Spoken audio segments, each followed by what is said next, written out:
Barn update number 437. Actually, that's like 5 or something. So we're going to try to grow some grass in the place where the sand trucks and the cement trucks all tore up the yard. So we're going for the first 800 square feet. Doing my best to keep it wet and make my neighbor happy, because literally almost all of that is his property. When the sand trucks came, they kind of didn't really ask or care about property lines. Alright, so that's where that ends. You can see that when the sand trucks and the cement came, they tried going down this route. Again, well, maybe I own the half of this dirt and the neighbor owns the other half. And there's the barn that won't be in a month or so. This is getting better, but he compacted it so hard. This area right here is kind of low. And I don't know how we're going to fill that in. There's the tools of the trade. An old bed spring and a dethatcher, which is now treated like a cultivator. And if the ground doesn't get too hard or wet, or too hard, too wet, you can get this stuff to work. Goodbye, barn. There's the bridge going over the dry creek, because it hasn't rained in a while. We got some flowers, man.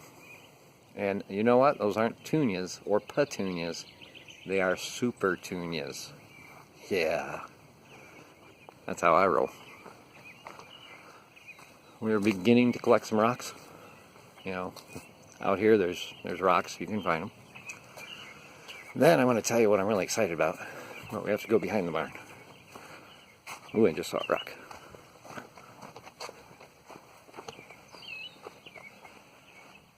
So, before I do the big reveal, that's my soffit material. It seems to be steel because it's magnetic. And I thought, boy, it'd be cool to have like under the soffit lighting. So, you know, I made the big plan and I selected the lights I want. I want 6 inches. Found these really cool Lithonia, I think that's the brand. And yeah, all I gotta do is cut some holes in it. Well, I now know multiple ways not to cut a hole. And then finally it's drill a lot of little holes and then use tin snips. I know, I'm saving the reveal. And then finally I tried to pop one in. And guess what? Bitch, it worked. And it looks pretty good. I'm pretty happy. So I got 2 in the back, because that's literally all the light I think I need in the back. Then we'll go to the front. It's hay fever time. And I got a third. Here we go. And then we figured out, see those little ribs? There's 6 ribs on the ends, and then after the first light, it's every 12 ribs, so that there'll be a total of 4 of these. So, there is the midpoint of the barn.